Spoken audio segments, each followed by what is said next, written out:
Farmers, kumusta po kayo? And welcome po sa aming channel. Ayan. So, mga farmers, update muna tayo sa ating video ngayon mga farmers. So, ngayon po, ang topic ko po sa inyo mga farmers, bibigyan ko po kayo ng tips po sa mga ano po, yung mga tanim na pwede siyang ilipat, kung mabuhay ba o hindi. So, bago po tayo mag-start dyan mga farmers, pakisubscribe po muna, like and share po para updated kayo sa aking mga bagong videos at kayo po ay nangunguna po sa tuwing may ina-upload po tayo. So ngayon mga farmers, mag-start tayo sa aking topic po. So mga farmers, ito na yung aking topic po. Gaya po ng sabi ko po ngayon mga farmers. So itong tanim na ito mga farmers ay meron tayong mga benefits diyan na nakukuha po. Ayan, gaya po nito. Ano to eh, anong tawag ito sa amin mga farmers ay ah, urbana or rabana sa Bisaya po. Pero sa Tagalog po, nakakalimutan ko po yung ano nito, yung kung ano yung tawag nito sa Tagalog eh. Ayan. So, ito mga farmers, napapansin nyo po siya, meron na siyang dahon. Ayan. So, ganyan siya. Pero may ano to mga farmers eh, meron po itong kwento eh. So, ito kasi mga farmers, kung napapansin nyo po siya, ah, maliit, ah, maliit po siya sa ngayon. Ayan. So, ganyan lang siya kaliit. Ayan o. Ayan. So, ayun yung mga farmers. Ito kasi itong tanim na ito po yung tanim po ito ng mama ko mga farmers. Doon po kasi to sa may ano eh, doon po sa may ano po sa gilid ng tindahan. So, ito siya mga farmers, kaya po siya nandito sa ngayon dahil ito po ay nilipat po ito ng mama ko. Doon kasi ito nakalagay sa may ano eh, sa may gilid lang po ng ano namin ng tindahan po. So ngayon mga farmers, hindi ko po akalain na pwede pala siyang tumubo ulit at mabuhay siya ulit ng ano na ng pagkatapos mailipat mga farmers. Kasi po karamihan kasi sa atin yung mga hindi po nakakaalam. Ah, Kunyari meron tayong mga tanim, kunyari po sa prutas, ganyan. Kasi ito prutas din 'to eh. 'Yan.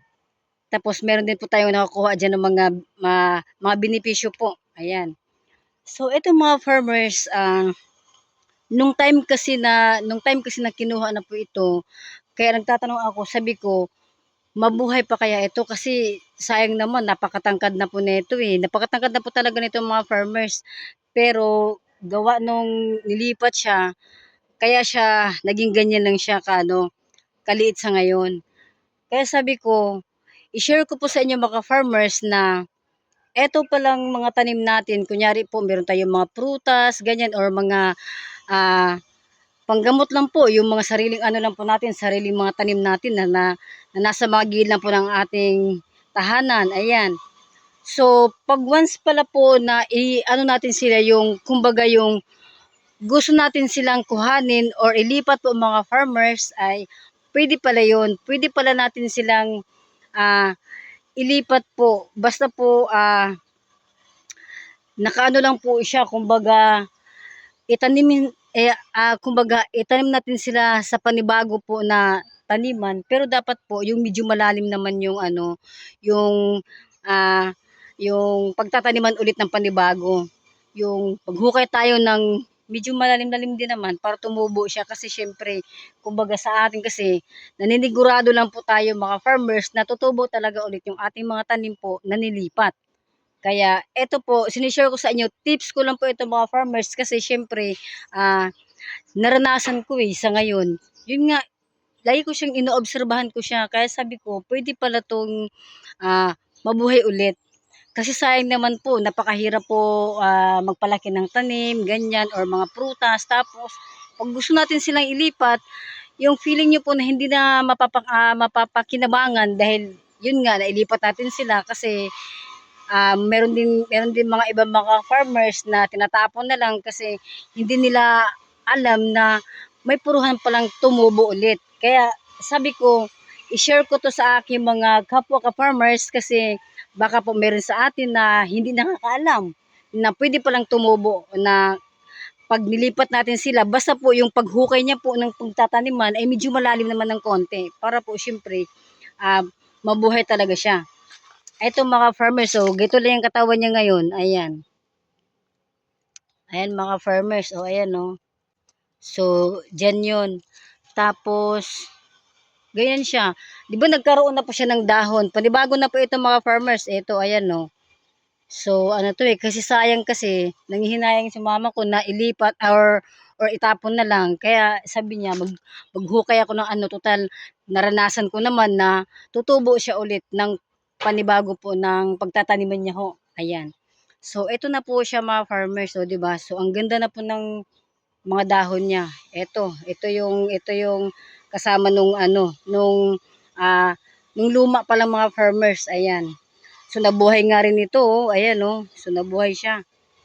Ito yung mga panibago. So, 'di ba sayang naman po pag itatapon natin na may puruhan naman pala na tumubo ulit. Ayan. So mga farmers, kung meron po kayong mga katanungan po, i-comment nyo lang po dyan sa aking mga video po or sa aking video na to mga farmers para po malaman natin kung ano po yung mga itatanong nyo po tungkol dito sa aking video na ito mga farmers. Mga farmers, yun lamang po ang aking video sa ngayon. Kaya sana po nagustuhan yung mga farmers ah, ang aking mga topic po dyan sa aking YouTube channel. Kaya yun lamang po ang aking update sa ngayon mga farmers. Bye-bye!